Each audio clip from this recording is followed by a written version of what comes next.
Peace, family. Welcome to this week's edition, health tip of the week. And as you see in the caption, it says the best time to drink coffee. Now, before we get into this, and before I show you this phenomenal video, breaking it down, the first thing I want to say to you is that I am not an advocate for coffee. We're not advocates for coffee. Coffee is not the best thing for you, and the caffeine in it, and coffee is very acidic. Okay, so it's not ultimately good for your health, but it's not realistic. Just like it's not realistic for me to think that everybody is just going to be vegan in one day. It's not realistic for me to think that people who have been on coffee for a long time is just going to get off of coffee as well. So what we're going to be talking about is what are, if I am going to drink coffee, if you are going to drink coffee, what are the best times to drink coffee? Because to your surprise, it's probably not when you're drinking it, which most people drink coffee around a certain time, which we know, but I'm not going to ruin it for you. So with that being said, let's watch the video. Then, of course, as usual, I'll come in at the end and give you my takeaways from the video, what I learned, and hopefully, you start to be able to implement these things to make sure that you improve your health. So without further ado, let's get into it.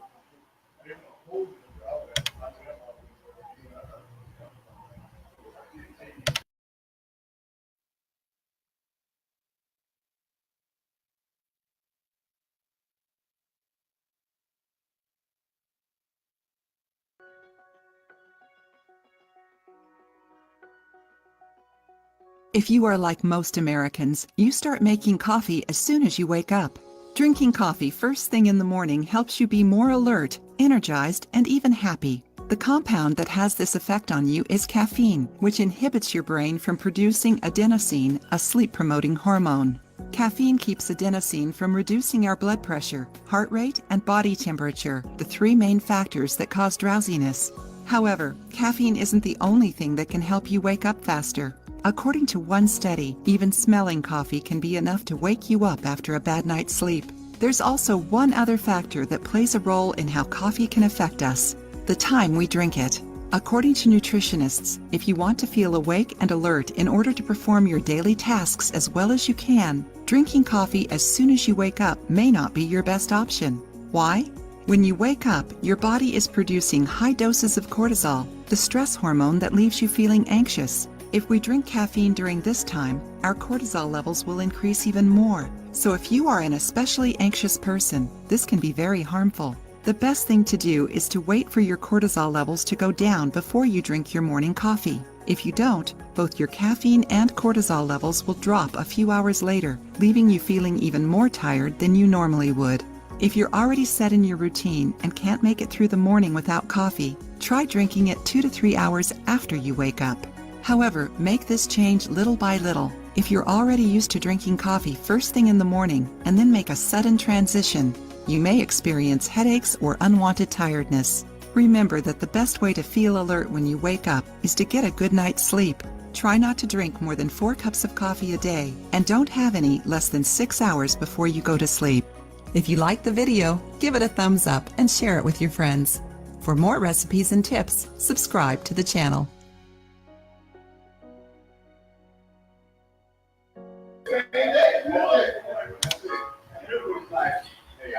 Yes. So, I hope you were able to get, a lot from that video.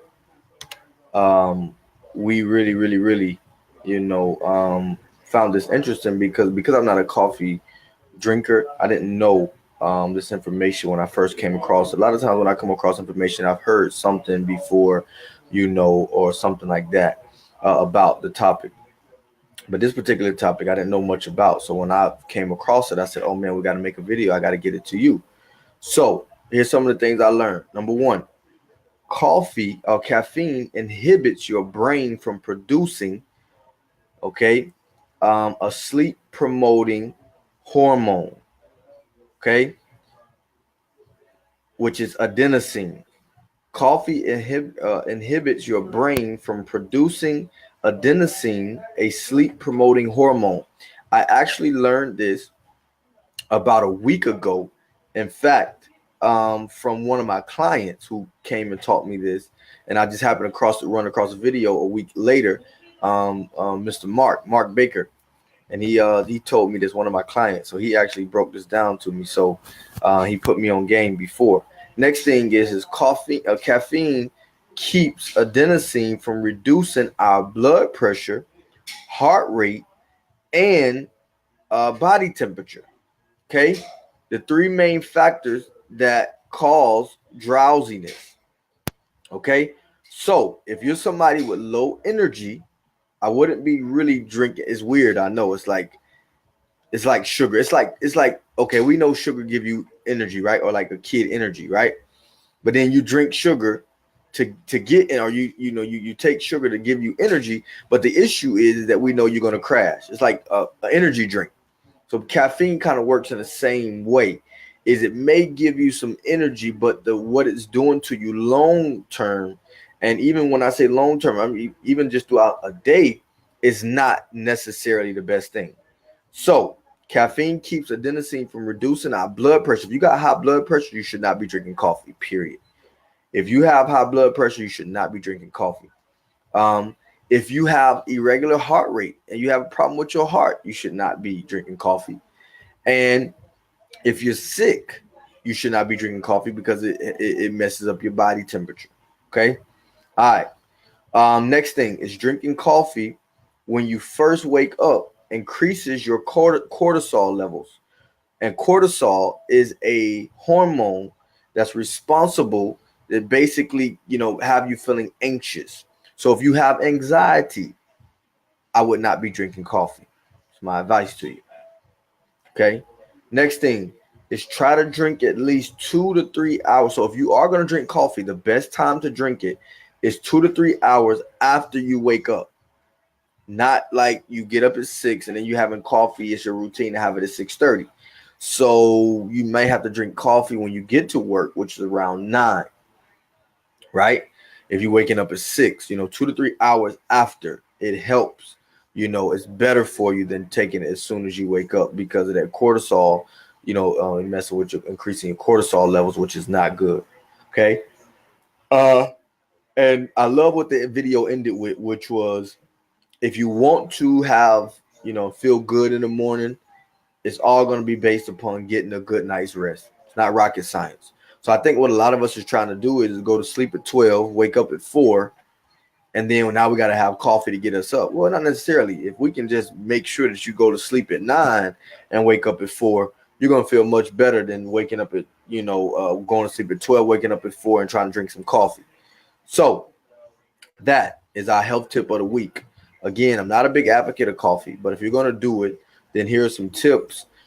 Please let us know if you have any questions, comments, concerns. Our job and mission is to get this kind of information that is, the hard work of different, doctors who are in the natural world. And we study these doctors and get that information to you and help you live a better life. So if you're in need for coaching, training, just need a consultation, health coaching call, whatever the case may be, then it is your absolute responsibility to reach out to us and let us know, how we can help you because this is what we do. And we have a lot of information as it relates to this. So with that being said, I'm checking off and we will speak next time. Peace.